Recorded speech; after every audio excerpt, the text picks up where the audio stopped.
ਸਤਿ ਸ਼੍ਰੀ ਅਕਾਲ। ਤੁਸੀਂ ਜੁੜੇ ਹੋਏ ਹੋ ਪੰਜਾਬੀ ਰੇਡੀਓ USA ਦੇ ਨਾਲ ਤੇ ਮੈਂ ਹਾਂ ਪ੍ਰਵੀਨ ਸ਼ਰਮਾ ਲੈ ਕੇ ਹਾਜ਼ਰ ਹਾਂ programme update California. Update California programme ਦੇ ਵਿੱਚ ਕਈ ਅਹਿਮ ਤੇ ਕਈ ਖਾਸ ਖਬਰਾਂ ਨੂੰ ਲੈ ਕੇ ਚਰਚਾ ਕਰਨ ਦੇ ਲਈ ਜੁੜ ਚੁੱਕੇ ਨੇ ਹਰਜੋਤ ਸਿੰਘ ਖਾਲਸਾ ਜੀ।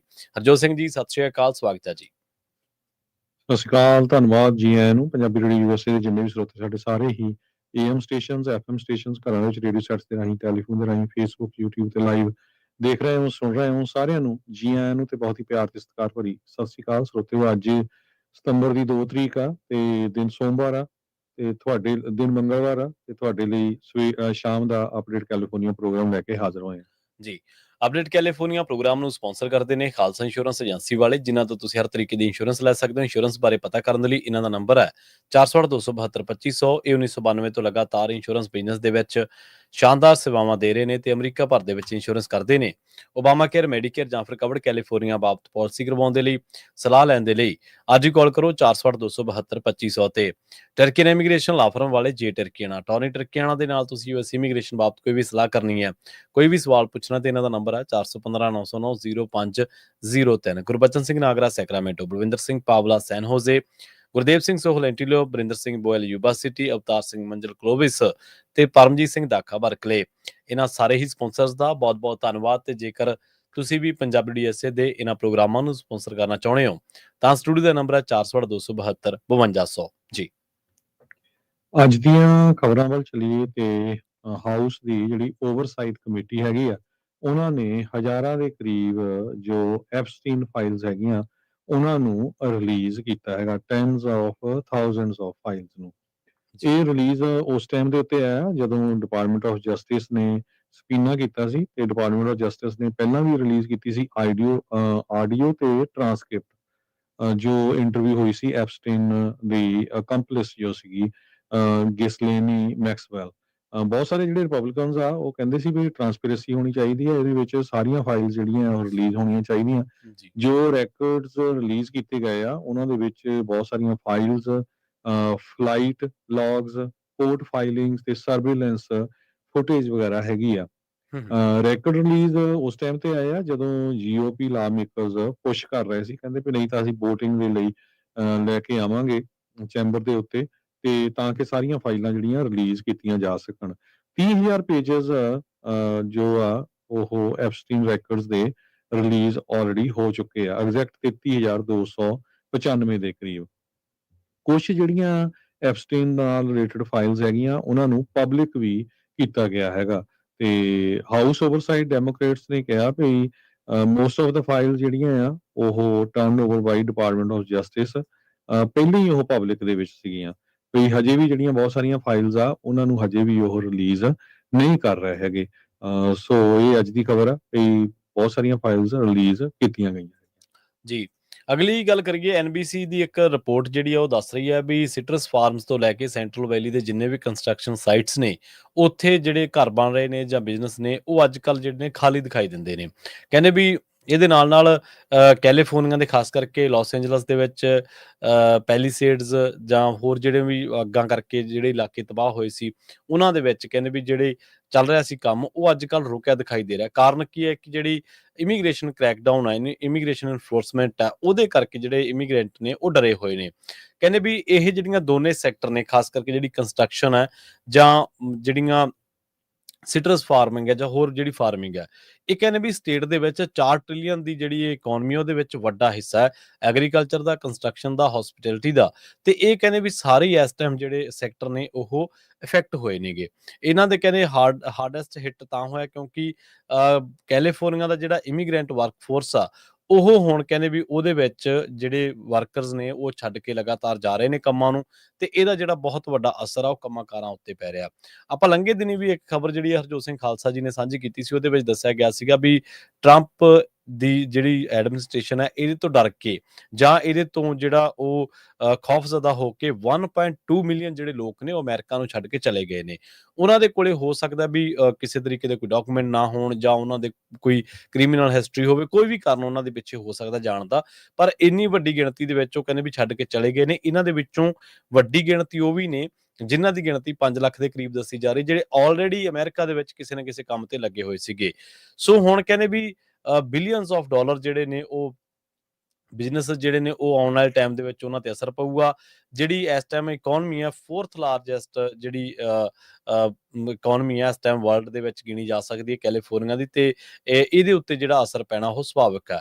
ਕਹਿੰਦੇ ਵੀ 10.6 ਮਿਲੀਅਨ ਇਮੀਗ੍ਰੈਂਟ ਨੇ ਜਿਹੜੇ ਅਨਡਾਕੂਮੈਂਟਡ ਨੇ ਤੇ ਵੱਖ-ਵੱਖ ਸੈਕਟਰਸ ਦੇ ਵਿੱਚ ਉਹ ਕੰਮ ਕਰ ਰਹੇ ਨੇ। ਕੈਲੀਫੋਰਨੀਆ ਇਸ ਟਾਈਮ ਇੱਕ ਬਹੁਤ ਵੱਡਾ ਜਿਹੜਾ ਸਰਵੇ ਸਾਹਮਣੇ ਆਇਆ Bay Area Economic Institute and University of California Merced ਦੇ ਵੱਲੋਂ ਕੀਤਾ ਗਿਆ ਸੀਗਾ। ਇਹ ਕਹਿੰਦੇ ਵੀ ਆਉਣ ਵਾਲੇ ਟਾਈਮ ਦੇ ਵਿੱਚ ਜਿਹੜਾ ਰਿਸਕ ਆਫ ਲੂਜ਼ਿੰਗ ਐਜ਼ ਮੱਚ ਕਿ ਜਿਹੜਾ ਰਿਸਕ ਆ 278 ਬਿਲੀਅਨ ਦਾ, ਜਿਹੜਾ ਕਿ ਡੋਮੈਸਟਿਕ ਪ੍ਰੋਡਕਟਸ ਦੇ ਰਾਹੀਂ ਜਾਂ ਗ੍ਰੋਸ ਡੋਮੈਸਟਿਕ ਪ੍ਰੋਡਕਟਸ ਦੇ ਰਾਹੀਂ ਪ੍ਰਭਾਵਿਤ ਹੋਊਗਾ। ਨਾਲ ਇਹ ਵੀ ਕਹਿੰਦੇ ਨੇ ਵੀ ਐਗਰੀਕਲਚਰ ਜਿਹੜੀ ਕਿ ਇਸ ਟਾਈਮ 49 ਬਿਲੀਅਨ ਦੀ ਇੰਡਸਟਰੀ ਹੈ ਸਟੇਟ ਦੇ ਵਿੱਚ, ਇਹਦੇ ਵਿੱਚ ਵੀ ਜਿਹੜੀ ਇਮੀਗ੍ਰੈਂਟ ਵਰਕਰ ਜਾਂ ਅਨਡਾਕੂਮੈਂਟਡ ਜਿਹੜੇ ਕੰਮ ਕਰਦੇ ਸੀਗੇ ਉਹਨਾਂ ਦੇ ਭੱਜ ਜਾਣ ਦੇ ਨਾਲ ਜਿਹੜੇ ਕਹਿੰਦੇ ਅਸਰ ਪੈਣ ਤੋਂ ਆਪਾਂ ਜਿਹੜਾ ਇਨਕਾਰ ਨਹੀਂ ਕਰ ਸਕਦੇ। ਕਹਿੰਦੇ ਵੀ 63% ਆ ਇਹ ਬੰਦੇ ਜਿਹੜੇ ਇਮੀਗ੍ਰੈਂਟ ਦੇ ਕੰਮ ਕਰਦੇ ਨੇ, ਜਿਹਦੇ ਵਿੱਚ 24% ਜਿਹੜੇ ਫਾਰਮ ਵਰਕਰ ਨੇ ਉਹ ਅਨਡਾਕੂਮੈਂਟਡ ਸੀਗੇ। ਬੇ ਏਰੀਆ ਕਾਉਂਸਲ ਦੀ ਇੱਕ ਰਿਪੋਰਟ ਨੇ ਇਹ ਗੱਲ ਜਿਹੜੀ ਆ ਉਹ ਬਾਹਰ ਕੱਢ ਕੇ ਲਿਆਂਦੀ ਹੈ।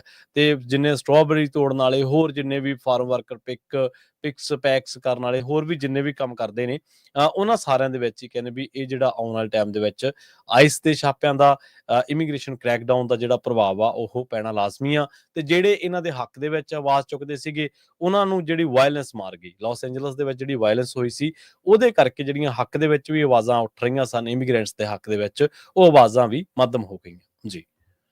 ਕੈਲੀਫੋਰਨੀਆ ਦੀ ਸਰਕਾਰ ਜਿਹੜੀ ਆ ਉਹ ਸਕੂਲਾਂ ਤੋਂ ਹੁਣ ਰਿਕੁਆਇਰ ਕਰ ਰਹੀ ਆ ਵੀ ਜੇ ਕਿਤੇ ਆਈਸ ਦੇ ਛਾਪੇ ਪੈਂਦੇ ਹੈਗੇ ਆ ਤੇ ਉਹ ਪੇਰੈਂਟਸ ਨੂੰ ਜ਼ਰੂਰ ਇਨਫੋਰਮ ਕੀਤਾ ਜਾਵੇ। ਬਹੁਤ ਸਾਰੇ ਜਿਹੜੇ ਇਮੀਗ੍ਰੈਂਟਸ ਹੈਗੇ ਆ ਉਹ ਕੈਲੀਫੋਰਨੀਆ ਦੇ ਕਾਲਜਾਂ ਦੇ ਵਿੱਚ ਫ੍ਰੀ ਇੰਗਲਿਸ਼ ਲਰਨ ਕਰਦੇ ਹੈਗੇ ਆ। ਸੋ ਟਰੰਪ ਐਡਮਿਨਿਸਟ੍ਰੇਸ਼ਨ ਦੇ ਦੌਰਾਨ ਬਹੁਤ ਸਾਰੇ ਜਿਹੜੇ ਸਟੂਡੈਂਟਸ ਆ ਉਹ ਡਰਦੇ ਮਾਰੇ ਕਾਲਜਸ ਦੇ ਵਿੱਚ ਨਹੀਂ ਜਾ ਰਹੇ ਜਾਂ ਅਡਲਟ ਸਕੂਲਾਂ 'ਚ ਨਹੀਂ ਜਾ ਰਹੇ ਇੰਗਲਿਸ਼ ਸਿੱਖਣ ਦੇ ਲਈ, ਜੋ ਕਿ ਉਹਨਾਂ ਨੂੰ ਫ੍ਰੀ ਜਿਹੜੀਆਂ ESL ਕਲਾਸਿਸ ਆ ਸਿਖਾਈਆਂ ਜਾਂਦੀਆਂ ਸੀਗੀਆਂ। ਕਹਿੰਦੇ ਭਈ ਉਹਨਾਂ ਕੋਲ ਡਰ ਹੈਗਾ ਆ ਕਿ ਆਈਸ ਕਿਸੇ ਟਾਈਮ ਵੀ ਉਹਨਾਂ ਦੇ ਸਕੂਲ ਜਾਂ ਕਾਲਜ ਦੇ ਵਿੱਚ ਐਂਟਰ ਕਰ ਸਕਦੀ ਹੈਗੀ ਆ। 1 ਲੱਖ ਦੇ ਕਰੀਬ ਕਾਲਜ ਸਟੂਡੈਂਟਸ ਰਹਿੰਦੇ ਆ ਕੈਲੀਫੋਰਨੀਆ ਦੇ ਵਿੱਚ ਜਿਨ੍ਹਾਂ ਦੇ ਕੋਲ ਕੋਈ ਪਰਮਾਨੈਂਟ ਲੀਗਲ ਸਟੇਟਸ ਨਹੀਂ। 3.3 ਮਿਲੀਅਨ ਕੈਲੀਫੋਰਨੀਆ ਲਿਵ ਜਿੱਦਾਂ ਮਿਕਸ ਸਟੇਟ ਜਿਹੜਾ ਮਿਕਸ ਸਟੇਟਸ ਹਾਊਸ ਹੋਲਡ ਹੈਗਾ ਆ, ਜਿਹਦੇ ਵਿੱਚ ਕਿਸੇ ਕੋਲ ਵਰਕ ਪਰਮਿਟ ਹੈਗਾ, ਕੋਈ ਲੀਗਲ ਆ, ਕੋਈ ਨਹੀਂ ਲੀਗਲ ਹੈਗਾ। ਸੋ ਇਹ ਇੱਕ ਬਹੁਤ ਵੱਡੀ ਜਿਹੜੀ ਆ ਪ੍ਰੋਬਲਮ ਆ। ESL ਦੇ ਪ੍ਰੋਫੈਸਰਸ ਉਹ ਕਹਿੰਦੇ ਅਸੀਂ ਸਪੋਰਟ ਕਰਦੇ ਹਾਂ ਸਟੂਡੈਂਟਸ ਦੀ, ਪਰ ਹੁਣ ਡਰ ਦੇ ਮਾਰੇ ਬਹੁਤ ਸਾਰੇ ਜਿਹੜੇ ਸਟੂਡੈਂਟਸ ਆ ਉਹ ਕਾਲਜਸ ਜਾਂ ਅਡਲਟ ਸਕੂਲਾਂ ਦੇ ਵਿੱਚ ਨਹੀਂ ਜਾ ਰਹੇ ਹੈਗੇ ਜੀ। ਇਦਾਂ ਇਮੀਗ੍ਰੇਸ਼ਨ ਕਸਟਮ ਐਨਫੋਰਸਮੈਂਟ ਨਾਲ ਰਿਲੇਟਡ ਇੱਕ ਹੋਰ ਖਬਰ ਸਾਂਝੀ ਕਰਦੇ ਜਾਈਏ ਤੇ ਆਈਸ ਵਾਲਿਆਂ ਨੇ ਇੱਕ ਇਜ਼ਰਾਈਲੀ ਮੇਡ ਜਿਹੜੀ ਸਪਾਈਵੇਅਰ ਆ ਉਸ ਦਾ ਐਕਸੈਸ ਲੈ ਲਿਆ ਆ। $2 ਮਿਲੀਅਨ ਦੇ ਵਿੱਚ ਇਹਨਾਂ ਨੇ ਖਰੀਦਿਆ ਆ। ਪੈਰਾਗਨ ਸੋਲੂਸ਼ਨਸ ਨਾਮ ਦੀ ਕੰਪਨੀ ਹੈ ਇਜ਼ਰਾਈਲ ਦੀ, ਜਿਹਦੇ ਨਾਲ ਤੁਹਾਡਾ ਜਿਹੜਾ ਫੋਨ ਆ ਉਸ ਨੂੰ ਹੈਕ ਕੀਤਾ ਜਾ ਸਕਦਾ ਤੇ ਇਨਕ੍ਰਿਪਟਡ ਜਿਹੜੀਆਂ ਐਪਸ ਆ ਉਹਨਾਂ ਨੂੰ ਵੀ ਹੈਕ ਕੀਤਾ ਜਾ ਸਕਦਾ ਹੈਗਾ। ਸੋ ਜੋ ਕੁਝ ਤੁਹਾਡੇ ਫੋਨ ਦੇ ਵਿੱਚ ਹੈਗਾ ਉਹ ਸਾਰਾ ਕੁਝ ਇਮੀਗ੍ਰੇਸ਼ਨ ਕਸਟਮ ਐਨਫੋਰਸਮੈਂਟ ਵਾਲੇ ਹੈਕ ਕਰ ਸਕਦੇ ਹੈਗੇ ਆ। ਹੁਣੇ ਜਿਹੜਾ ਆ ਇਹਨਾਂ ਨੇ $2 ਮਿਲੀਅਨ ਦਾ ਜਿਹੜਾ ਕੰਟਰੈਕਟ ਆ ਇਸ ਕੰਪਨੀ ਦੇ ਨਾਲ ਕੀਤਾ ਹੈਗਾ। ਸੋ ਇਹਦੇ ਨਾਲ ਹੋਮਲੈਂਡ ਸਿਕਿਉਰਿਟੀ ਵਾਲੇ ਕਹਿੰਦੇ ਆ ਵੀ ਸਾਨੂੰ ਫਾਇਦਾ ਬਹੁਤ ਹੋਊਗਾ। ਬਹੁਤ ਵਾਰ ਲੋਕ ਜਿਹੜੇ ਆ ਉਹ ਡਿਲੀਟ ਕਰ ਦਿੰਦੇ ਆ ਆਪਣੀਆਂ ਐਪਸ ਦੇ ਵਿੱਚੋਂ, ਸੋਸ਼ਲ ਮੀਡੀਆ ਦੇ ਉੱਤੋਂ, ਤੇ ਕਈ ਜਿਹੜੀਆਂ ਐਪਸ ਇਨਕ੍ਰਿਪਟਡ ਹੁੰਦੀਆਂ ਹੈਗੀਆਂ ਉਹਨਾਂ ਨੂੰ ਵੀ ਜਿਹੜਾ ਹੁਣ ਉਹ ਖੋਲ ਕੇ ਦੇਖ ਸਕਦੇ ਆ ਵੀ ਇਹ ਬੰਦੇ ਦਾ ਜਿਹੜਾ ਬਿਹੇਵੀਅਰ ਕਿਸ ਤਰ੍ਹਾਂ ਦਾ ਆ, ਅਮਰੀਕਾ ਪ੍ਰਤੀ ਕਿਸ ਤਰ੍ਹਾਂ ਦਾ ਆ, ਕੋਈ ਹੇਟ ਵਾਲਾ ਤਾਂ ਨਹੀਂ ਹੈਗਾ। ਸੋ ਇਹ ਜਿਹੜਾ ਸਪਾਈਵੇਅਰ ਆ ਇਹ ਇੱਕ ਤਾਂ ਬਹੁਤ ਸਾਰੇ ਅਮਰੀਕਨ ਹੁਣ ਇਹ ਕਹਿ ਰਹੇ ਆ ਵੀ ਇਹ ਤਾਂ ਇੱਕ ਤਰ੍ਹਾਂ ਦੇ ਨਾਲ ਫ੍ਰੀ ਸਪੀਚ ਤੇ ਪ੍ਰਾਈਵੇਸੀ ਦੀ ਨੂੰ ਥ੍ਰੈਟ ਹੈਗਾ ਆ, ਪਰ ਆਲਰੇਡੀ ਕੰਟਰੈਕਟ ਇਹਨਾਂ ਨੇ ਕਰ ਲਿਆ ਹੈ ਜੀ। ਬਿਲਕੁਲ, ਜਿਵੇਂ ਤੁਸੀਂ ਸਕੂਲਾਂ ਦਾ ਜ਼ਿਕਰ ਕੀਤਾ, ਖਬਰ ਦੇ ਮੁਤਾਬਕ ਲਾਸ ਐਂਜਲਸ ਜਿਹੜਾ ਯੂਨੀਫਾਈਡ ਆ ਉੱਥੇ ਦੱਸਦੇ ਆ ਕਿ ਜਿਹੜਾ ਇਮੀਗ੍ਰੇਸ਼ਨ ਅਥਾਰਟੀਜ਼ ਆ ਉਹ ਜਦੋਂ ਸਕੂਲ ਦੇ ਵਿੱਚ ਆਉਂਦੀਆਂ ਨੇ ਜਾਂ ਆਉਣ ਵਾਲੇ ਟਾਈਮ ਦੇ ਵਿੱਚ ਕਹਿੰਦੇ ਵੀ ਇੱਥੇ ਸਕੂਲ ਡਿਸਟ੍ਰਿਕਟ ਦੇ ਮੁਤਾਬਕ ਨੇਸ਼ਨ ਦਾ ਲਾਰਜੈਸਟ ਅਸੀਂ ਹੈਗੇ ਆ ਤੇ 30,000 ਜਿਹੜਾ ਇਮੀਗ੍ਰੈਂਟ ਸਟੂਡੈਂਟ ਜਿਹੜਾ ਸਾਡੇ ਕੋਲੇ ਹੈਗਾ। ਉਹਨਾਂ ਨੇ ਇਸ ਗੱਲ ਦਾ ਵੀ ਦਾਅਵਾ ਕੀਤਾ ਵੀ ਪਹਿਲਾਂ ਹੀ ਜਿਹੜੇ ਆਈਸ ਦੇ ਛਾਪੇ ਪਏ ਸੀ ਲਾਸ ਐਂਜਲਸ ਦੇ ਵਿੱਚ, ਉਹਨਾਂ ਕਰਕੇ ਬਹੁਤ ਵੱਡੀ ਗਿਣਤੀ ਦੇ ਵਿੱਚ ਜਿਹੜੀਆਂ ਫੈਮਿਲੀ ਸੀਗੀਆਂ, ਪਰਿਵਾਰ ਸੀਗੇ, ਉਹ ਇਹਨਾਂ ਇਲਾਕਿਆਂ ਨੂੰ ਛੱਡ ਕੇ ਚਲੇ ਗਏ। ਦੂਜੇ ਪਾਸੇ ਆਪਾਂ ਇਹ ਵੀ ਦੇਖਦੇ ਹਾਂ ਵੀ ਲਗਾਤਾਰ ਇਮੀਗ੍ਰੇਸ਼ਨ ਦੇ ਮਾਮਲੇ ਦੇ ਵਿੱਚ ਆਪਾਂ ਖਬਰਾਂ ਸਾਂਝੀਆਂ ਤੁਹਾਡੇ ਨਾਲ ਕੈਲੀਫੋਰਨੀਆ ਦੇ ਵਿੱਚ ਬਹੁਤ ਸਾਰੀਆਂ ਕਰਦੇ ਹਾਂ। ਜਿਹੜੇ ਹੈਲਥ ਵਰਕਰਸ ਨੇ ਉਹਨਾਂ ਨੇ ਵੀ ਲੰਘੇ ਦਿਨਾਂ ਦੇ ਵਿੱਚ ਇਸ ਗੱਲ ਦੀ ਮੰਗ ਕੀਤੀ ਸੀ ਵੀ ਸਾਡੇ ਜਿਹੜੇ ਰਾਈਟਸ ਨੇ, ਸਾਡਾ ਜਿਹੜਾ ਦਾਇਰਾ ਅਧਿਕਾਰ ਖੇਤਰ ਉਹ ਕਿੱਥੋਂ ਤੱਕ ਆ, ਕਿਉਂਕਿ 2 ਹੈਲਥ ਵਰਕਰਸ ਨੂੰ ਇਸ ਮਾਮਲੇ ਦੇ ਵਿੱਚ ਜਿਹੜੇ ਚਾਰਜਸ ਦਾ ਸਾਹਮਣਾ ਕਰਨਾ ਪੈ ਰਿਹਾ। ਇਸ ਕਰਕੇ ਆਉਣ ਵਾਲੇ ਟਾਈਮ ਦੇ ਵਿੱਚ, ਕਿਉਂਕਿ ਆਪਾਂ ਨੂੰ ਪਤਾ ਕਿ ਜਿਹੜਾ ਇਹ ਸ਼ਿਕੰਜਾ ਹੋਰ ਕੱਸਿਆ ਜਾਣਾ, ਇਹਦੇ ਤੋਂ ਆਪਾਂ ਇਨਕਾਰ ਨਹੀਂ ਕਰ ਸਕਦੇ, ਪਰ ਆਉਣ ਵਾਲੇ ਟਾਈਮ ਦੇ ਵਿੱਚ ਕਹਿੰਦੇ ਕਿ ਜਿਹੜੀਆਂ ਡੈਮੋਕ੍ਰੈਟਿਕ ਲੈਡ ਸਟੇਟਸ ਨੇ, ਉੱਥੇ ਜਿਹੜੀ ਇਹ ਲੈਜਿਸਲੇਸ਼ਨ ਹੈ, ਉੱਥੇ ਜਿਹੜੇ ਇਮੀਗ੍ਰੇਸ਼ਨ ਦੇ ਕ੍ਰੈਕਡਾਊਨ ਨੇ ਉਹ ਤੇਜ਼ ਕੀਤੇ ਜਾਣਗੇ, ਤੇ ਤਾਂ ਜੋ ਜਿਹੜਾ ਟਰੰਪ ਦਾ ਜਿਹੜਾ ਮਾਸ ਡਿਪੋਰਟੇਸ਼ਨ ਵਾਲਾ ਜਿਹੜਾ ਪਲਾਨ ਹੈ ਉਹਨੂੰ ਜਿਹੜਾ ਅਮਲੀ ਜਾਮਾ ਉਹ ਪਹਿਨਾਇਆ ਜਾ ਸਕੇ। ਤੇ ਹੁਣ ਸਕੂਲ ਡਿਸਟ੍ਰਿਕਟ ਦੇ ਨਾਲ ਸੰਬੰਧਿਤ ਜਿਹੜੀਆਂ ਖਬਰਾਂ ਨੇ ਉਹ ਵੀ ਸਾਹਮਣੇ ਆਉਣ ਲੱਗ ਪਈਆਂ ਨੇ। ਸਕੂਲ ਡਿਸਟ੍ਰਿਕਟ, ਇਹ ਜਦੋਂ ਇਹ ਇਮੀਗ੍ਰੇਸ਼ਨ ਦੇ ਛਾਪੇ ਵੱਜਦੇ ਸੀਗੇ, ਉਦੋਂ ਵੀ ਕਈ ਜਿਹੜੇ ਡਿਸਟ੍ਰਿਕਟ ਸੀਗੇ ਉਹਨਾਂ ਨੇ ਇਹ ਗੱਲ ਕਹੀ ਸੀਗੀ ਵੀ ਅਸੀਂ ਕਿਸੇ ਵੀ ਜਿਹੜਾ ਸਟੂਡੈਂਟ ਆ ਉਹਦਾ ਡਾਟਾ ਸ਼ੇਅਰ ਨਹੀਂ ਕਰਾਂਗੇ, ਉਹਦੀ ਜਿਹੜੀ ਉਹਦਾ ਕੀ ਸਟੇਟਸ ਹੈ ਅਮਰੀਕਾ ਦੇ ਵਿੱਚ ਇਹ ਨਹੀਂ ਦੱਸਾਂਗੇ, ਤੇ ਜੇਕਰ ਛਾਪੇ ਵੱਜਦੇ ਨੇ, ਆਈਸ ਆਉਂਦੀ ਆ, ਤਾਂ ਅਸੀਂ ਉਹਨਾਂ ਨੂੰ ਦੱਸਣ ਦੇ ਲਈ ਪਾਬੰਦ ਵੀ ਨਹੀਂ ਹੈਗੇ। ਪਰ ਉਹ ਆਪਾਂ ਨੂੰ ਪਤਾ ਕਿ ਉਸ ਤੋਂ ਬਾਅਦ ਬਹੁਤ ਸਾਰੀਆਂ ਕਾਨੂੰਨੀ ਚਾਰਾਜੋਈਆਂ ਇਹ ਜਿਹੀਆਂ ਹੋਈਆਂ, ਪੈਮ ਬੌਂਡੀ ਵਰਗੇ ਲੋਕ ਸਿੱਧੇ ਹੀ ਕਹਿੰਦੇ ਨੇ ਵੀ ਜਿੱਥੇ ਫੈਡ ਆ ਉੱਥੇ ਕੋਈ ਹੋਰ ਜਿਹੜਾ ਉਹ ਖੜ ਨਹੀਂ ਸਕਦਾ, ਅੜ ਨਹੀਂ ਸਕਦਾ। ਜੀ ਜੀ। ਕੈਲੀਫੋਰਨੀਆ ਦੇ ਵਿੱਚ ਜਿਹੜੀ ਹੀਟ ਵੇਵ ਆ, ਖਾਸ ਕਰਕੇ ਸਦਰਨ ਕੈਲੀਫੋਰਨੀਆ ਦੇ ਵਿੱਚ ਤੇ ਜਿਹੜੀ ਸਟੈਨਿਸਲਸ ਕਾਉਂਟੀ, ਸੈਂਟਰਲ ਵੈਲੀ ਏਰੀਆ ਆ, ਉੱਥੇ ਬਹੁਤ ਜ਼ਿਆਦਾ ਆ। ਬੇ ਏਰੀਆ ਦੇ ਵਿੱਚ ਵੀ ਕਾਫੀ ਜਿਹੜਾ ਟੈਂਪਰੇਚਰ ਪਿਛਲੇ ਦਿਨਾਂ ਦੇ ਵਿੱਚ ਦੇਖਿਆ ਗਿਆ ਆ। ਇਹਦੇ ਨਾਲ ਕਹਿੰਦੇ ਲੇਟ ਸਮਰ ਥੰਡਰ ਸਟਾਰਮ ਵੀ ਬਹੁਤ ਆਏ ਹੈਗੇ ਆ। ਐਕਸਟ੍ਰੀਮ ਵੈਦਰ ਜਿਹੜਾ ਆ ਕੈਲੀਫੋਰਨੀਆ ਦੇ ਵਿੱਚ ਹਜੇ ਵੀ ਇਦਾਂ ਹੀ ਚੱਲ ਰਿਹਾ ਹੈਗਾ। ਜਿਹੜਾ ਲੇਬਰ ਡੇ ਵੀਕਐਂਡ ਸੀਗਾ, ਇਹਦੇ ਵਿੱਚ ਟੈਂਪਰੇਚਰ ਬਹੁਤ ਜ਼ਿਆਦਾ ਸੀ, ਸਕੋਰਚਿੰਗ ਟੈਂਪਰੇਚਰ ਸੀ ਜੀ ਕਹਿੰਦੇ। ਬਿਲਕੁਲ। ਤੇ ਮੌਨਸੂਨ ਦਾ ਮੋਇਸਚਰ ਦਾ ਸਰਜ ਹੋ ਰਿਹਾ, ਤੇ ਅੱਗਾਂ ਦੇ ਸੀਜ਼ਨ ਵੀ ਆ। ਲਾਈਟਨਿੰਗ ਬਹੁਤ ਜ਼ਿਆਦਾ ਪੈ ਰਹੀ ਆ, ਜਿਹਦੇ ਕਰਕੇ ਅੱਗਾਂ ਲੱਗਣ ਦੇ ਚਾਂਸ ਹੈਗੇ ਆ। 50 ਮੀਲ ਪਰ ਆਵਰ ਦੇ ਹਿਸਾਬ ਦੇ ਨਾਲ ਬਹੁਤ ਸਾਰੇ ਏਰੀਏ 'ਚ ਹਵਾਵਾਂ ਚੱਲਦੀਆਂ, ਜੇ ਅਨਫੋਰਚੂਨੇਟਲੀ ਕਿਤੇ ਅੱਗ ਲੱਗਦੀ ਆ ਤੇ ਬਹੁਤ ਤੇਜ਼ੀ ਦੇ ਨਾਲ ਉਹ ਜਿਹੜੀ ਫੈਲ ਸਕਦੀ ਹੈਗੀ ਆ। ਮੀਟੀਓਰੋਲੋਜਿਸਟ ਜੋ ਆ ਉਹਨਾਂ ਨੇ ਟਰੈਕ ਕੀਤਾ ਹੈ ਵੀ 50 ਤੋਂ ਲੈ ਕੇ 100 ਦੇ ਕਰੀਬ ਜੋ ਲਾਈਟਨਿੰਗ ਸਟ੍ਰਾਈਕਸ ਹੋਈਆਂ ਪਰ ਆਵਰ ਦੇ ਹਿਸਾਬ ਦੇ ਨਾਲ ਸਦਰਨ ਕੈਲੀਫੋਰਨੀਆ ਦੇ ਵਿੱਚ ਅੱਜ ਸਵੇਰੇ। ਸੋ ਬ੍ਰਾਇਨ ਲੂਇਸ ਮੀਟੀਓਰੋਲੋਜਿਸਟ ਹੈਗੇ ਆ ਨੈਸ਼ਨਲ ਵੈਦਰ ਸਰਵਿਸ ਦੇ ਨਾਲ, ਜੋ ਕਿ ਆਕਸਨਰਡ ਦੇ ਵਿੱਚ ਇਹਨਾਂ ਦਾ ਆਫਿਸ ਹੈਗਾ ਆ। ਸੋ ਕਹਿੰਦੇ ਵੀ ਕਾਫੀ ਇਹਨਾਂ ਦੇ ਵਿੱਚ એનર્ਜੀ ਆ, ਤੇ ਡੈਫੀਨਿਟਲੀ ਕੰਸਰਨ ਬਹੁਤ ਜ਼ਿਆਦਾ ਆ, ਅੱਗ ਨਾ ਕਿਸੇ ਤਰ੍ਹਾਂ ਲਾਈਟਨਿੰਗ ਲੱਗਣ ਦੇ ਨਾਲ ਸਟਾਰਟ ਹੋ ਜਾਵੇ। ਸਟੈਨਿਸਲਸ ਕਾਉਂਟੀ ਦੇ ਵਿੱਚ ਵੀ ਇੱਕ ਜਗ੍ਹਾ ਦੇ ਉੱਤੇ ਅੱਗ ਲੱਗ ਗਈ ਸੀ ਅੱਜ ਸਵੇਰੇ, ਤੇ ਬਾਅਦ ਦੇ ਲਾਈਟਨਿੰਗ ਸਟਾਰਮ ਦੇ ਨਾਲ ਹੀ ਹੋਈ ਸੀ, ਜੀ ਜਿਹਦੇ ਨਾਲ 300 ਏਕੜ ਜਿਹੜੇ ਸੜ ਕੇ ਸਵਾਹ ਹੋ ਗਏ ਆ। ਜਿਹੜੇ ਕ੍ਰਿਊਜ਼ ਆ ਉਹ ਹਜੇ ਵੀ ਗਾਰਨੇਲ ਫਾਇਰ ਜਿਹੜੀ ਆ ਉਹਨੂੰ ਫਾਈਟ ਕਰ ਰਹੇ ਹੈਗੇ ਆ, ਜੋ ਸਿਆਰਾ ਨੈਸ਼ਨਲ ਫੋਰੈਸਟ ਏਰੀਆ ਦੇ ਵਿੱਚ ਆ। ਇਹਦੇ ਨਾਲ 24,800 ਏਕੜ ਆਲਰੇਡੀ ਸੜ ਕੇ ਸਵਾਹ ਹੋ ਚੁੱਕੇ ਆ, ਤੇ ਸਿਰਫ 12% ਜਿਹੜੀ ਆ ਇਹ ਕੰਟੇਨਡ ਹੈਗੀ ਆ। ਮੀਟੀਓਰੋਲੋਜਿਸਟ ਇਹ ਵੀ ਪ੍ਰੈਡਿਕਟ ਕਰਦੇ ਆ ਵੀ 50% ਚਾਂਸ ਆ ਵੀ ਥੰਡਰ ਸਟਾਰਮ ਗਾਰਨੇਟ ਫਾਇਰ ਨੂੰ, ਜਿਹੜੀ ਗਾਰਨੇਟ ਫਾਇਰ ਲੱਗੀ ਆ ਉਹ ਥੰਡਰ ਸਟਾਰਮ ਕਰਕੇ ਹੀ ਲੱਗੀ ਹੈਗੀ ਆ। ਸੋ ਬਹੁਤ ਸਾਰੀਆਂ ਅੱਗਾਂ ਇਹ ਬਿਜਲੀ ਦੇ ਪੈਣ ਦੇ ਨਾਲ ਜਿਹੜੀਆਂ ਲੱਗ ਜਾਂਦੀਆਂ ਹੈਗੀਆਂ। ਕਈ ਜਗ੍ਹਾ ਦੇ ਉੱਤੇ ਫਲੱਡ ਵਾਚ ਵੀ ਜਿਹੜਾ ਇਸ਼ੂ ਕੀਤਾ ਗਿਆ ਸੈਂਟਰਲ ਕੈਲੀਫੋਰਨੀਆ 'ਚ, Kern River Valley, Grand Grover, Indian Wells Valley, Kings Canyon National Park, Mojave Desert ਤੇ ਚਾਪੀ ਏਰੀਆ ਵਗੈਰਾ ਦੇ ਵਿੱਚ ਫਲੱਡ ਵਾਰਨਿੰਗ ਵੀ ਜਿਹੜੀ ਦਿੱਤੀ ਗਈ ਹੈਗੀ ਆ। ਜੀ। ਅਗਲੀ ਖਬਰ ਦੇ ਵੱਲ ਵਧੀਏ ਤੇ ਵਾਲਟ ਡਿਜ਼ਨੀ ਕਾਰਪੋਰੇਸ਼ਨ ਹੈ ਜਿਹੜਾ, ਉਹ ਆਪਾਂ ਨੂੰ ਪਤਾ ਬਹੁਤ ਵੱਡੀ ਪ੍ਰੋਡਕਸ਼ਨ ਕੰਪਨੀ ਹੈ, ਇੱਕ ਜਿਹੜੀ ਖਾਸ ਕਰਕੇ ਕੰਟੈਂਟ ਦੇ ਮਾਮਲੇ ਦੇ ਵਿੱਚ ਬਹੁਤ ਵੱਡੀਆਂ-ਵੱਡੀਆਂ ਫਿਲਮਾਂ ਉਹਨਾਂ ਨੇ ਜਿਹੜੀਆਂ ਉਹ ਪ੍ਰੋਡਿਊਸ ਕੀਤੀਆਂ ਨੇ। ਡਿਜ਼ਨੀ ਜਿਹੜਾ ਉਹਨੂੰ ਹੁਣ 10 ਮਿਲੀਅਨ ਜਿਹੜਾ ਉਹ ਇੱਕ ਵਾਇਲੇਸ਼ਨ ਦੇ ਲਈ ਪੇ ਕਰਨਾ ਪਊਗਾ, ਆਨਲਾਈਨ ਪ੍ਰਾਈਵੇਸੀ ਦਾ ਇਹ ਮਾਮਲਾ। ਅਸਲ ਦੇ ਵਿੱਚ ਜਿਹੜੇ ਲੋਕ YouTube ਦੇ ਉੱਤੇ ਵੀਡੀਓ ਅਪਲੋਡ ਕਰਦੇ ਨੇ, ਉਹਨਾਂ ਨੂੰ ਸ਼ਾਇਦ ਇਸ ਗੱਲ ਦੀ ਜਾਣਕਾਰੀ ਵੀ ਹੋਊਗੀ, ਤੇ ਜੇਕਰ ਨਹੀਂ ਤਾਂ ਇਹਨੂੰ ਜ਼ਰੂਰ ਸੁਣ ਲਿਓ, ਨੋਟ ਕਰ ਲਿਓ। ਜਦੋਂ ਵੀ ਆਪਾਂ ਕੋਈ ਵੀਡੀਓ ਜਿਹੜੀ ਆ ਉਹ YouTube ਦੇ ਉੱਤੇ ਅਪਲੋਡ ਕਰਦੇ ਹਾਂ, ਤਾਂ ਉਹਦੇ ਵਿੱਚ ਇੱਕ ਕਾਲਮ ਆਉਂਦਾ made for kids, not made for kids. ਕਹਿੰਦੇ ਵੀ ਇਹਨਾਂ ਨੇ ਘੱਟੋ ਘੱਟ 2022 ਦੇ ਵਿੱਚ ਡਿਜ਼ਨੀ ਨੇ 1250 ਜਿਹੜੀਆਂ YouTube ਚੈਨਲਸ ਦੇ ਉੱਤੇ ਵੱਖ-ਵੱਖ ਵੀਡੀਓ ਜਿਹੜੀਆਂ ਉਹ ਅਪਲੋਡ ਕੀਤੀਆਂ। ਇਹ ਦਾਅਵਾ ਕੀਤਾ ਗਿਆ US ਜਸਟਿਸ ਡਿਪਾਰਟਮੈਂਟ ਵੱਲੋਂ।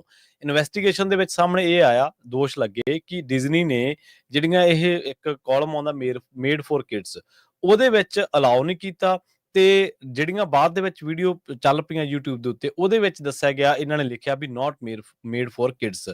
ਇਹ ਤੋਂ ਬਾਅਦ ਕਹਿੰਦੇ ਦੱਸਦੇ ਆ ਵੀ ਬਹੁਤ ਸਾਰੀਆਂ ਕੰਪਲੇਂਟਸ ਹੋਈਆਂ, ਤੇ ਹੁਣ 10 ਮਿਲੀਅਨ ਦਾ ਜਿਹੜਾ ਸੈਟਲ ਹੋਇਆ ਫੈਡਰਲ ਟ੍ਰੇਡ ਕਮਿਸ਼ਨ ਦੇ ਨਾਲ। ਇਨਕੁਆਇਰੀ ਜਿਹਨੇ ਕੀਤੀ ਸੀ ਤੇ ਜਿਹਨੇ ਦੋਸ਼ ਲਾਏ ਸੀਗੇ ਵੀ ਇਹਨਾਂ ਨੇ ਚਾਈਲਡ ਪ੍ਰਾਈਵੇਸੀ ਲਾਜ਼ ਦੇ ਵਿੱਚ ਵਾਇਲੇਸ਼ਨ ਕੀਤੀ ਆ। ਸੋ ਆਪਾਂ ਹਮੇਸ਼ਾ ਦੇਖਦੇ ਹਾਂ, ਬਹੁਤ ਸਾਰੇ ਲੋਕਾਂ ਨੂੰ ਇਹ ਲੱਗਦਾ ਵੀ ਅਮਰੀਕਾ ਦੇ ਵਿੱਚ ਜਾਂ ਈਵਨ ਕਿ ਇੰਡੀਆ ਦੇ ਵਿੱਚ ਵੀ, ਕਿ ਕੰਟੈਂਟ ਕਿਸੇ ਵੀ ਤਰ੍ਹਾਂ ਦਾ ਅਸੀਂ ਪਾ ਸਕਦੇ ਹਾਂ, ਸਾਡਾ ਕੁਛ ਵੀ ਅਸੀਂ ਕਰ ਸਕਦੇ ਹਾਂ। ਪਰ ਅਸਲ ਦੇ ਵਿੱਚ ਜਿੰਨੀਆਂ ਵੀ ਇਹ ਸੋਸ਼ਲ ਮੀਡੀਆ ਪਲੇਟਫਾਰਮਸ ਨੇ, ਉਹਨਾਂ ਦੇ ਲਈ ਕੋਈ ਮਿਆਰ ਮਿੱਥੇ ਹੋਏ ਨੇ, ਤੇ ਜੇਕਰ ਅਸੀਂ ਉਹਨਾਂ ਮਿਆਰਾਂ ਤੋਂ ਅੱਗੇ ਜਾਂਦੇ ਹਾਂ ਜਾਂ ਅਸੀਂ ਉਹ ਹੱਦ ਲੰਘਦੇ ਹਾਂ ਤਾਂ ਸਾਨੂੰ ਉਹਨਾਂ ਦੀ ਕਈ ਵਾਰੀ ਭਰਪਾਈ ਕਰਨੀ ਪੈਂਦੀ ਆ। ਇਸ ਕਰਕੇ ਕੰਟੈਂਟ ਜੋ ਮਰਜ਼ੀ ਪ੍ਰੋਡਿਊਸ ਕਰੋ, ਪਰ ਜਦੋਂ ਤੁਸੀਂ ਅਪਲੋਡ ਕਰਦੇ ਹੋ ਉਦੋਂ ਜਿਹੜਾ ਉਹ ਤੁਹਾਨੂੰ ਧਿਆਨ ਰੱਖਣ ਦੀ ਇਸ ਮਾਮਲੇ ਦੇ ਵਿੱਚ ਜ਼ਰੂਰਤ ਆ। ਬਹੁਤ ਵਾਰੀ ਜਿਹੜੇ ਕੱਚ ਘਰੜ ਲੋਕ ਨੇ, ਜਿਹੜੇ ਜਿਨ੍ਹਾਂ ਨੂੰ ਜਾਣਕਾਰੀ ਨਹੀਂ ਹੁੰਦੀ, ਉਹ ਕੰਟੈਂਟ ਨੂੰ ਸੰਭਾਲ ਤੱਕ ਨਹੀਂ ਸਕਦੇ। ਆਪਾਂ ਦੇਖਿਆ ਬਹੁਤ ਸਾਰੇ ਲੋਕ ਜਿਹੜੇ ਟੀਮਾਂ ਦੇ ਵਿੱਚ ਅਜਿਹੇ ਕੰਮ ਕਰਦੇ ਨੇ, ਉਹ ਉਹਨਾਂ ਅਦਾਰਿਆਂ ਦਾ ਸਗੋਂ ਨੁਕਸਾਨ ਕਰ ਜਾਂਦੇ ਨੇ, ਕਿਉਂਕਿ ਉਹਨਾਂ ਨੂੰ ਗਾਈਡਲਾਈਨਸ ਨਹੀਂ ਪਤਾ ਹੁੰਦੀਆਂ। ਉਹਨਾਂ ਨੂੰ ਇਹ ਨਹੀਂ ਪਤਾ ਹੁੰਦਾ ਵੀ ਜਦੋਂ ਕੋਈ ਕੰਪਲੇਂਟ ਆ ਗਈ ਜਾਂ ਜਦੋਂ ਕੋਈ ਕਿਸੇ ਨੇ ਇਤਰਾਜ਼ ਕਰਤਾ ਤਾਂ ਉਹਦੇ ਨਾਲ ਮੁੜ ਕੇ ਸਿੱਝਣਾ ਕਿਵੇਂ ਆ। ਇੰਗਲਿਸ਼ ਦੀ ਘਾਟ ਆ, ਸੋ ਇਸ ਕਰਕੇ ਇਹ ਲੈਸਨ ਆ, ਸਬਕ ਆ ਉਹਨਾਂ ਲੋਕਾਂ ਦੇ ਲਈ ਜਿਹੜੇ ਕਾਹਲੀ ਦੇ ਵਿੱਚ ਵੀਡੀਓਜ਼ ਧੜਾ ਧੜ ਧੜਾ ਧੜ ਪਾਈ ਆਉਂਦੇ ਨੇ। ਜੇਕਰ ਏਡੇ ਵੱਡੇ ਜਿਹੜੇ ਅਦਾਰੇ ਨੇ, ਜੇਕਰ ਉਹਨਾਂ ਨੂੰ ਲਾ ਸੂਟ ਹੋ ਸਕਦਾ, ਉਹਨਾਂ ਨੂੰ ਜੁਰਮਾਨਾ ਕੀਤਾ ਜਾ ਸਕਦਾ, ਤੇ ਆਪਣੇ ਵਰਗੇ ਬੰਦਿਆਂ ਦੀ ਤਾਂ ਕੀ ਹੈਸੀਅਤ ਆ। ਸੋ 10 ਮਿਲੀਅਨ ਹੁਣ ਇਹਨਾਂ ਨੂੰ ਡਿਜ਼ਨੀ ਨੂੰ ਜਿਹੜਾ ਉਹ ਪੇ ਕਰਨਾ ਪਊਗਾ ਚਿਲਡਰਨ ਆਨਲਾਈਨ ਪ੍ਰਾਈਵੇਸੀ ਦੀ ਜਿਹੜੀ ਵਾਇਲੇਸ਼ਨ ਕਰਨ ਦੇ ਮਾਮਲੇ ਦੇ ਵਿੱਚ। ਅਗਲੀ ਖਬਰ ਵੱਲ ਚਲੀਏ। ਇਸ ਵੀਕਐਂਡ ਦੇ ਦੌਰਾਨ, ਲੇਬਰ ਵੀਕਐਂਡ ਦੇ ਦੌਰਾਨ, ਸ਼ਿਕਾਗੋ ਦੇ ਵਿੱਚ 8 ਜਾਣਿਆਂ ਦੀ ਮੌਤ ਹੋਈ ਹੈ। ਸ਼ੂਟਿੰਗ ਦੇ ਵਿੱਚ 50 ਜਾਣੇ ਜਿਹੜੇ ਜ਼ਖਮੀ ਹੋਏ ਹੈਗੇ ਆ ਜੀ ਲੇਬਰ ਡੇ ਵੀਕਐਂਡ ਦੇ ਵਿੱਚ। ਜਿੱਥੇ ਦਰਜਨਾਂ ਸ਼ੂਟਿੰਗ ਹੋਈਆਂ, ਜਿਹਦੇ ਨਾਲ 50 ਦੇ ਜ਼ਿਆਦਾ ਫੱਟੜ ਹੋਏ ਆ। ਸੋ ਪ੍ਰੈਜ਼ੀਡੈਂਟ ਟਰੰਪ ਨੇ ਕਹਿੰਦੇ, ਇਸੇ ਕਰਕੇ ਮੈਂ ਕਹਿ ਰਿਹਾ ਵੀ ਜਿਹੜਾ ਸ਼ਿਕਾਗੋ ਆ, ਇਹ crime capital of the world ਬਣਿਆ ਹੋਇਆ ਆ। ਸੋ ਉੱਥੇ ਅਸੀਂ ਫੈਡਰਲ ਏਜੰਟ ਭੇਜਾਂਗੇ ਤੇ ਇਸ ਨੂੰ ਟੋਟਲੀ ਜਿਹੜਾ ਕਲੀਨ ਕਰ ਦੇਵਾਂਗੇ। ਸ਼ਿਕਾਗੋ ਬਹੁਤ ਲੰਮੇ ਸਮੇਂ ਤੋਂ ਗਨ ਵਾਇਲੈਂਸ ਦੇ ਅਗੇਂਸਟ ਜਿਹੜਾ ਸਟਰਗਲ ਕਰ ਰਿਹਾ ਹੈਗਾ, ਜੀ ਪਰ ਉੱਥੇ ਚੇਂਜ ਨਹੀਂ ਹੋਇਆ ਕੁਝ ਵੀ। ਪਰ ਦੂਸਰੇ ਪਾਸੇ ਜਿਹੜਾ ਇਲੀਨਾਇਸ ਦੇ ਮੇਅਰ ਆ, ਇਲੀਨਾਇਸ ਦੇ ਗਵਰਨਰ ਤੇ ਸ਼ਿਕਾਗੋ ਦੇ ਮੇਅਰ ਜਿਹੜੇ ਆ, ਉਹ ਪੂਰੇ ਐਨ ਤੱਤੇ ਹੋਏ ਪਏ ਆ ਵੀ ਜੇ ਇੱਥੇ ਫੈਡ ਏਜੰਟਸ ਆਏ ਤੇ ਅਸੀਂ ਉਹਨਾਂ ਦਾ ਵਿਰੋਧ ਕਰਾਂਗੇ। ਪਰ ਟਰੰਪ ਉਹਨਾਂ ਨੂੰ ਜ਼ਰੂਰ ਅੱਜ ਇਹ ਮੌਕਾ ਮਿਲ ਗਿਆ ਹੈਗਾ ਵੀ ਦੇਖੋ ਤੁਹਾਡੇ ਕ੍ਰਾਈਮ ਕਿੰਨਾ ਹੈ ਤੇ ਅਸੀਂ ਇਸ ਨੂੰ ਕਲੀਨ ਕਰਨਾ ਹੈਗਾ। ਵਾਸ਼ਿੰਗਟਨ ਡੀਸੀ ਦੀ ਆਲਰੇਡੀ ਉਹ ਉਦਾਹਰਨ ਦੇ ਰਹੇ ਹੈਗੇ ਆ। ਪਿਛਲੇ ਸਾਲ 573 ਹੋਮੋਸਾਈਡ ਹੋਏ ਸੀ ਸ਼ਿਕਾਗੋ ਦੇ ਵਿੱਚ, ਜੋ ਕਿ 21 ਪਰ ਐਵਰੀ 100,000 ਰੈਜ਼ੀਡੈਂਟ ਮੰਨਦੇ ਹੈਗੇ ਆ। ਇਹ ਰੋਚੈਸਟਰ ਇੰਸਟੀਚਿਊਟ ਆਫ ਟੈਕਨੋਲੋਜੀ ਆ, ਉਹਨਾਂ ਦੇ ਸਰਵੇ ਦੇ ਮੁਤਾਬਕ। ਉਹ ਕਹਿੰਦੇ ਆ ਵੀ 2024 ਨਾਲੋਂ ਜਿਹੜਾ ਆ 2024 ਦੇ ਵਿੱਚ ਜਿਹੜਾ ਕ੍ਰਾਈਮ ਰੇਟ ਸੀ ਉਹ ਘੱਟ ਆ 2020 ਨਾਲੋਂ। 2020 ਚ ਇਹਦੇ ਨਾਲੋਂ ਵੀ 25% ਜ਼ਿਆਦਾ ਸੀ। ਜੀ ਪਰ ਸਿਚੁਏਸ਼ਨ ਤੁਹਾਡੇ ਸਾਹਮਣੇ ਆ। ਸੋ ਲੱਗ ਰਿਹਾ ਕਿ ਬਹੁਤ ਜਲਦੀ ਜਿਹੜੇ ਪ੍ਰੈਜ਼ੀਡੈਂਟ ਡੋਨਲਡ ਟਰੰਪ ਹੋਣੀ ਆ, ਉਹ ਇਮੀਗ੍ਰੇਸ਼ਨ ਕਸਟਮ ਐਨਫੋਰਸਮੈਂਟ ਵਾਲੇ ਨੈਸ਼ਨਲ ਗਾਰਡ ਉਹ ਸ਼ਿਕਾਗੋ ਸ਼ਹਿਰ ਨੂੰ ਭੇਜਣ ਜਾ ਰਹੇ ਆ। ਭਾਵੇਂ ਕਿ ਕੈਲੀਫੋਰਨੀਆ ਦੇ ਵਿੱਚ ਇੱਕ ਜੱਜ ਨੇ ਇਹ ਰੂਲਿੰਗ ਦੇ ਦਿੱਤੀ ਆ ਵੀ ਜਿਹੜੇ ਫੈਡਰਲ ਏਜੰਟਸ ਆ ਉਹ ਸਟੇਟ ਵਿੱਚ ਨਹੀਂ ਜਾ ਸਕਦੇ ਅਨਲੈਸ ਕਿ ਉੱਥੇ ਇਨਸੁਰੈਕਸ਼ਨ ਹੋਵੇ ਜਾਂ ਕਿਤੇ ਬਹੁਤ ਤਗੜੀ ਜਿਹੜੀ ਐਮਰਜੈਂਸੀ ਹੈਗੀ ਆ। ਜੀ ਬਿਲਕੁਲ। ਸੋ ਆਪਣਾ ਖਬਰਾਂ ਦਾ ਸਮਾਂ ਜਿਹੜਾ ਜੀ ਉਹ ਸਮਾਪਤੀ ਵੱਲ ਆ, ਪਰ ਜਾਂਦੇ-ਜਾਂਦੇ ਇੱਕ ਜਿਹੜੀ ਖਬਰ ਆ ਉਹ ਜ਼ਰੂਰ ਸਾਂਝੀ ਕਰਦੇ ਚੱਲੀਏ। ਹੋਮ ਡਿਪੂ ਨੇ ਕਹਿੰਦੇ ਕਿ ਫਰਵਰੀ ਮਹੀਨੇ ਦੇ ਵਿੱਚ ਉਸ ਤੋਂ ਪਹਿਲਾਂ ਜਿਹੜੀ ਇੱਕ ਟਾਸਕ ਫੋਰਸ ਆ, organised retail theft task force, ਉਹਨਾਂ ਨੂੰ ਇਹ ਰਿਪੋਰਟ ਕੀਤਾ ਸੀਗਾ ਵੀ ਸਾਡੇ ਸਟੋਰਸ ਦੇ ਵਿੱਚ ਜਿਹੜੀਆਂ ਰੋਬਰੀਜ਼ ਹੋ ਰਹੀਆਂ ਨੇ, ਬਹੁਤ ਜ਼ਿਆਦਾ ਹੋ ਰਹੀਆਂ ਨੇ, ਤੇ ਤੁਸੀਂ ਇਹਨਾਂ ਦੀ ਜਿਹੜੀ ਜਾਂਚ ਜ਼ਰੂਰ ਕਰੋ ਤੇ ਸਾਨੂੰ ਦੱਸੋ ਵੀ ਇਹਦੇ ਪਿੱਛੇ ਕਾਰਨ ਕੀ ਆ। 14 ਬੰਦੇ ਇਸ ਮਾਮਲੇ ਦੇ ਵਿੱਚ ਅਰੈਸਟ ਕੀਤੇ ਗਏ ਆ ਤੇ ਉਹਨਾਂ ਤੇ ਦੋਸ਼ ਲੱਗਿਆ ਵੀ ਉਹਨਾਂ ਨੇ 10 ਮਿਲੀਅਨ ਤੋਂ ਜ਼ਿਆਦਾ ਜਿਹੜੀਆਂ ਚੀਜ਼ਾਂ ਸੀਗੀਆਂ ਉਹ 70 ਹੋਮ ਡਿਪੂ ਦੀਆਂ ਜਿਹੜੀਆਂ ਲੋਕੇਸ਼ਨ ਸੀਗੀਆਂ ਸਦਰਨ ਕੈਲੀਫੋਰਨੀਆ ਦੇ ਵਿੱਚ, ਉੱਥੇ ਉਹਨਾਂ ਨੇ ਚੋਰੀ ਨੂੰ ਅੰਜਾਮ ਦਿੱਤਾ। 600 ਥੈਫਟ ਦੀਆਂ ਘਟਨਾਵਾਂ ਵਾਪਰੀਆਂ ਹੋਮ ਡਿਪੂ ਦੀਆਂ ਵੈਂਚੂਰਾ, ਲਾਸ ਐਂਜਲਸ, ਔਰੇਂਜ, ਸੈਨ ਬਰਨੀਨੋ, ਰਿਵਰਸਾਈਡ ਕਾਉਂਟੀਜ਼ ਦੇ ਵਿੱਚ। ਇੱਥੇ ਕਹਿੰਦੇ ਵੀ ਇਹਨਾਂ ਨੇ ਬੰਦਿਆਂ ਨੇ 600 ਜਿਹੜੀਆਂ ਵਾਰਦਾਤਾਂ ਤਾਂ ਹੋ ਸਕਦਾ ਵੱਧ ਕੀਤੀਆਂ ਹੁਣ ਉਹਨਾਂ ਨੇ। ਕਹਿੰਦੇ ਵੀ ਇਹਨਾਂ ਨੇ 10 ਮਿਲੀਅਨ ਦੀ ਜਿਹੜੀ ਚੋਰੀ ਆ ਉਹ ਕੀਤੀ ਆ, ਤੇ ਉਸ ਤੋਂ ਵੀ ਇਲਾਵਾ ਇਹਨਾਂ ਨੇ ਵੱਖ-ਵੱਖ ਜਿਹੜੀਆਂ 70 ਹੋਮ ਡਿਪੂ ਦੀਆਂ ਲੋਕੇਸ਼ਨ ਸੀਗੀਆਂ ਉੱਥੇ ਇਹਨਾਂ ਨੂੰ ਅੰਜਾਮ ਦਿੱਤਾ। ਬਾਅਦ ਦੇ ਵਿੱਚ ਏਜੰਸੀ ਨੇ ਜਿਹੜਾ ਉਹ ਪਹੁੰਚ ਕੀਤੀ।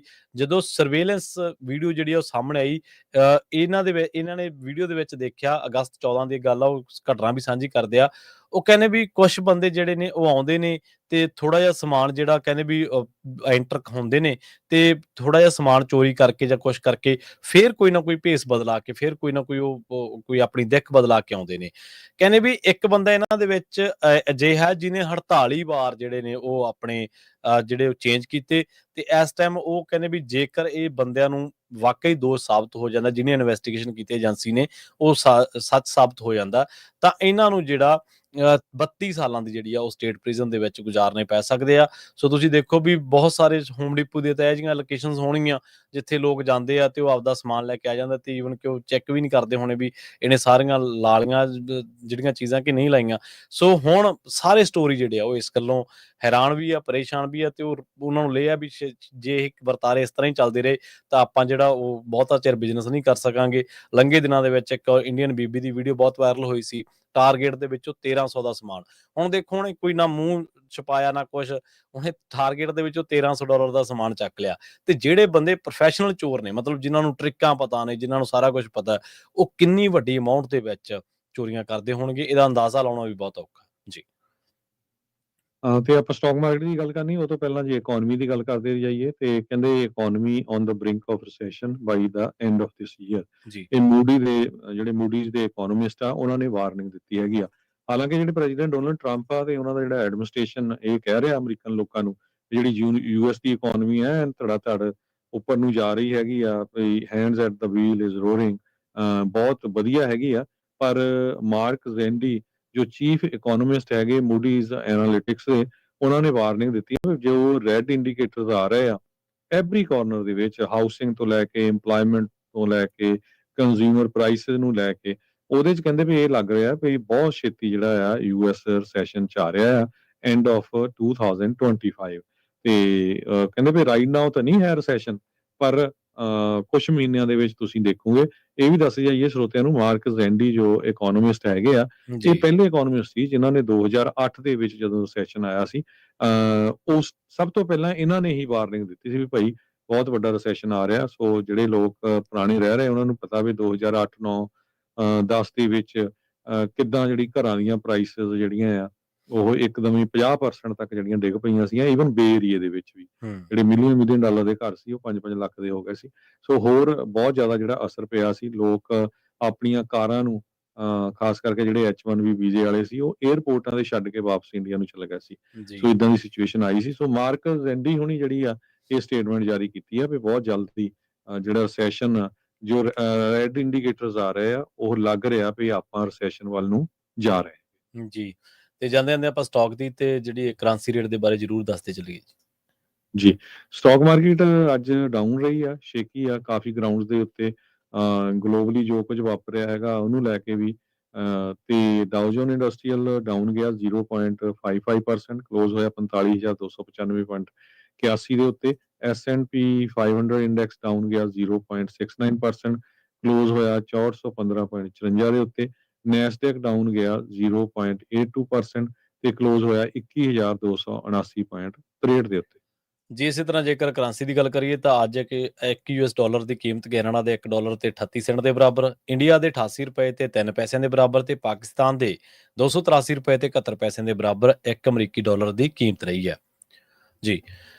ਸੋ ਪ੍ਰੋਗਰਾਮ ਅਪਡੇਟ ਕੈਲੀਫੋਰਨੀਆ ਨੂੰ ਅਸੀਂ ਇੱਥੇ ਹੀ ਸਮਾਪਤ ਕਰਾਂਗੇ। ਸਾਡੇ ਦੋਵਾਂ ਵੱਲੋਂ ਤੁਹਾਨੂੰ ਸਭ ਨੂੰ ਪਿਆਰ ਸਤਿਕਾਰ ਸਹਿਤ ਸਤਿ ਸ਼੍ਰੀ ਅਕਾਲ। ਸੁਣਦੇ ਰਹੋ Punjabi radio USA। Punjabi radio USA ਤੇ ਅੱਗੇ ਤੁਸੀਂ ਸਰਵਣ ਕਰੋਗੇ ਸ਼ਾਮ ਦੇ ਦੀਵਾਨ।